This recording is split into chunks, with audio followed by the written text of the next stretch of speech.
En question principale, je reconnais maintenant la députée de Darcy McGee. Merci, Madame la Présidente. Hier, je me suis levée en cette Chambre pour demander au gouvernement de la CAQ de cesser de couper dans les programmes destinés aux personnes handicapées. La députée de Soulanges, adjointe parlementaire pour les proches aidants, s'est levée pour répondre qu'elle était fière des actions de ce gouvernement en cette matière et que nulle part au monde, un gouvernement ne faisait autant pour les personnes handicapées.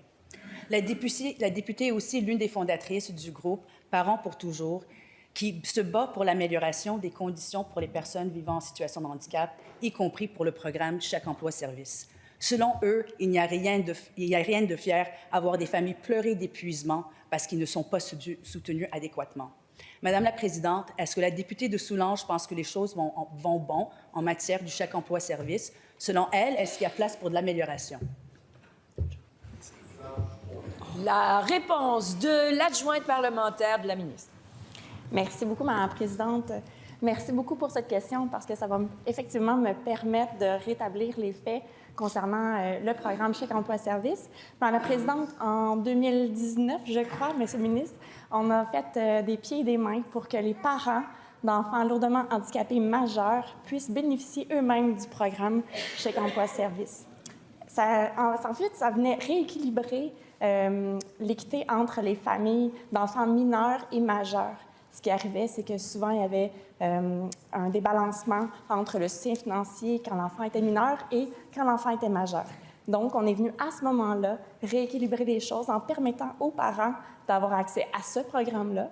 Et puis, il y a plusieurs parents qui ont été très, très contents d'avoir accès à cette mesure-là, qui leur permettait d'avoir un meilleur pouvoir d'achat et aussi de bénéficier, heureusement, d'assurance emploi, par exemple, lorsque l'enfant décède ou peu importe quelle autre tragédie qu'il pourrait avoir. Donc, Madame la Présidente, oui, effectivement, on a fait beaucoup de choses, puis il en reste beaucoup encore à faire, bien sûr, mais je suis très fière de ce qu'on a fait.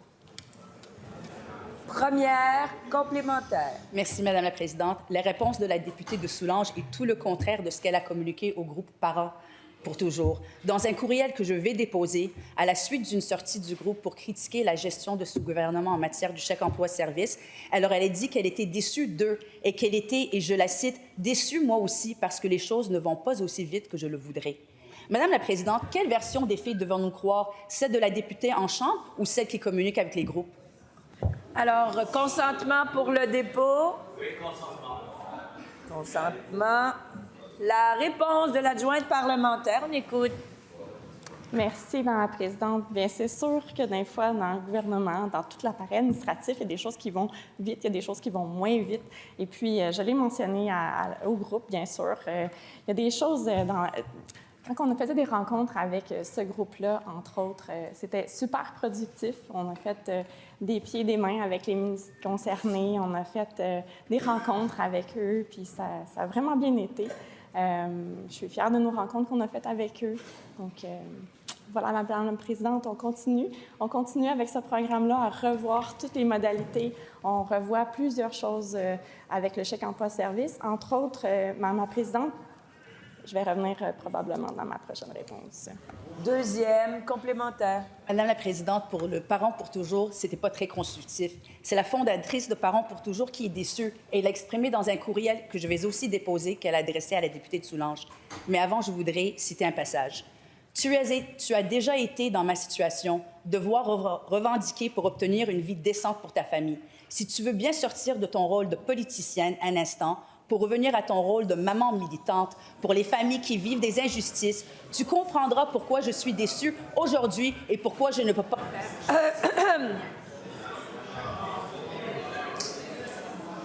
Alors, de 1, consentement pour le dépôt. Consentement pour le dépôt. Maintenant, j'aimerais entendre la réponse du ministre responsable des services sociaux. Madame la Présidente, on va s'élever en haut du débat. Notre gouvernement a fait les choses de façon très structurée depuis qu'on est arrivé pour venir en aide aux personnes en situation de handicap. Puis la députée de Soulanges vous a toujours indiqué la voie à suivre, Madame la Présidente. Comme j'ai mentionné, on a commencé par aider les plus jeunes en faisant Agir tôt. Ensuite, on a aidé les jeunes à l'école pour leur vie, transition vers la vie adulte avec la table de l'école à la vie adulte. Cette année, le gros focus qu'on en a, c'est pour, et ce que les parents nous demandent, c'est de les aider à loger leurs adultes handicapés, Madame la Présidente. On a annoncé un projet avec la Fondation Lamar pour les handicapés avec troubles de comportement, avec Philou pour les polyhandicapés, avec Suzanne Léveillé également pour les polyhandicapés. Madame la Présidente, on investit au bon endroit. En question principale, je reconnais à nouveau la députée de Darcy McGee. Merci, Madame la Présidente. Clairement, les groupes sur le terrain et les parents ne ressentent pas toutes les mesures dont vous parlez. La députée de Soulanges était auprès du ministre des Services sociaux lors de l'élection 2022 quand ils se sont engagés à investir 100 millions de dollars en répit. Lors des crédits budgétaires de cette année, le ministre a admis que le deuxième tranche de 50 millions de dollars ne sera pas investi d'ici la fin de ce mandat. Le gouvernement a une responsabilité pour soutenir les parents qui sont à bout, qui sont épuisés physiquement et mentalement. Ils ne ressentent pas l'aide qui leur arrive. Ils ne savent plus où se tourner. Ils nous appellent tous les jours, mon bureau de comté, tous nos bureaux de comté, pour dire où est la CAQ pour les familles comme les nôtres. La réponse du ministre responsable des Services sociaux. Mais Madame la Présidente, la semaine dernière, on a annoncé de l'aide pour 12 familles qui vont avoir un hébergement pour leurs adultes handicapés. Qu'est-ce qu'ils vous disent, ces familles-là? Ils disent, bien, merci au gouvernement de nous aider, Madame la Présidente.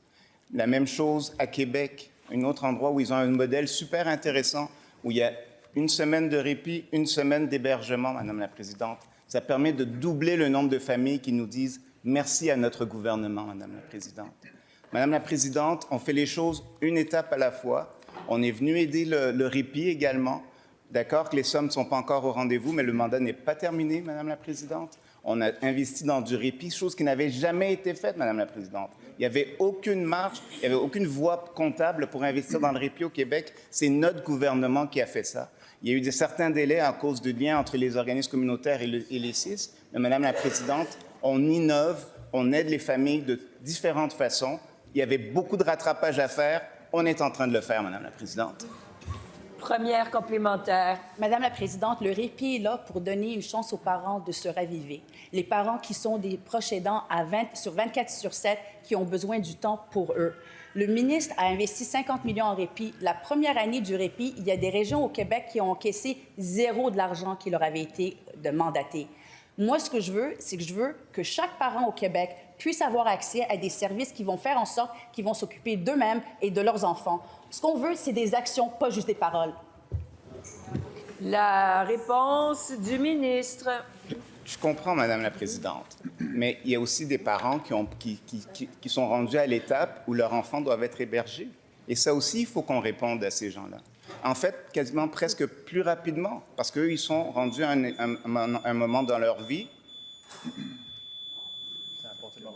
Ils sont rendus à un moment dans leur vie où ils ont besoin du soutien à temps plein de l'établissement et des organismes qui offrent de l'hébergement.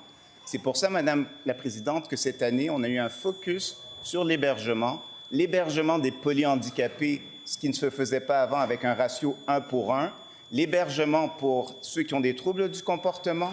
Donc, on est venu aider des gens qui avaient des besoins particuliers en leur donnant de Elle est l'hébergement. terminée. Nous allons suspendre quelques instants. Madame la députée, deuxième complémentaire. On l'écoute. Merci, Madame la Présidente. Le groupe Parents pour toujours est nommé ainsi parce que ce sont des parents dont les enfants ne seront jamais autonomes. Ils vont devoir s'occuper de leurs enfants toute leur vie. Moi-même, je suis la maman d'un petit garçon autisme niveau 3. Je sais ce que c'est. Ces parents-là, ils veulent des actions concrètes du gouvernement. Ils veulent savoir que quand ils ont besoin d'avoir accès au chèque emploi-service, que ça ne va pas être un certain nombre qui leur est alloué. C'est le nombre dont ils ont besoin qu'ils vont recevoir. Donc, au nom de tous ces parents, Parents pour toujours, à tous ces parents au Québec, je veux entendre des actions concrètes de la part du gouvernement. La réponse du ministre. Bien, moi, je peux dire que dans cette année, Madame la Présidente, on va venir aider des parents qui ont besoin d'héberger leurs adultes handicapés dans plusieurs régions du Québec. En Montérégie, à Québec, en Estrie, à Montréal. Partout, Madame, à travers le Québec, on va être là pour leur répondre à leurs besoins. La vie d'un enfant handicapé, Madame la Présidente, moi en tant que neurologue, là, je vous dis que c'est des héros, ces parents d'enfants handicapés. Puis nous, depuis 2018, on les a aidés beaucoup, Madame la Présidente, par plusieurs actions concrètes. On a remis de l'argent pour les aider, on a donné du répit, puis Puis là, on est dans une étape importante, Madame la Présidente, on leur donne de l'hébergement pour que les parents puissent être sécures dans leurs vieux jours. Ça, c'est important, Madame la Présidente. Principal, je reconnais maintenant la députée de Darcy McGee. Merci, Madame la Présidente. Hier, le ministre des Services sociaux nous a parlé de l'hébergement adapté, mais il n'a pas mentionné le fait que les demandes dépassent largement les disponibilités. Selon les dernières données du ministère de la Santé et des Services sociaux, il y a plus de 1 200 personnes qui sont en attente d'une place en hébergement adapté. En 2023, après 5 ans de sous-gouvernement caquiste, une personne ayant une déficience intellectuelle devait attendre plus de 1 200 jours, soit plus de 3 ans, pour avoir accès à une place en hébergement adapté, tandis qu'en 2014, quand nous étions au gouvernement, ce temps d'attente était en moyenne de 700 jours. Donc, ça représente un écart de plus de 58 % en 10 ans.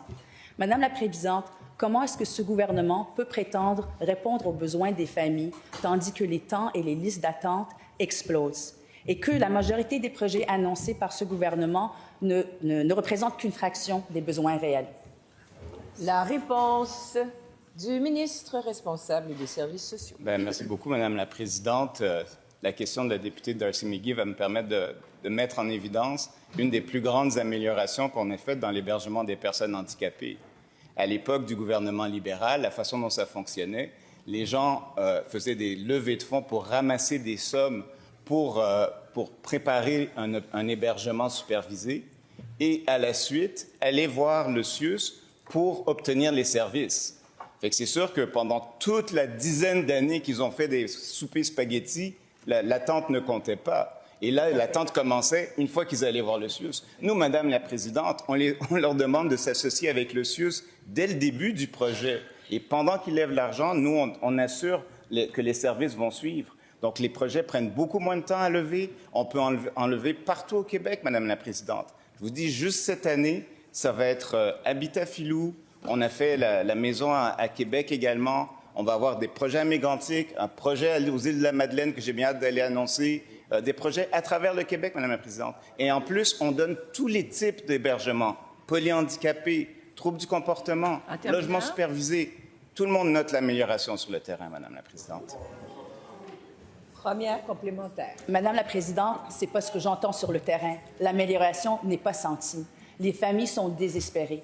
Aujourd'hui, dans nos tribunes, nous avons des représentants de la Fédération de l'autisme qui voudraient rencontrer le ministre pour lui partager les difficultés que les familles et les organismes communautaires ont à voir leurs projets réalisés.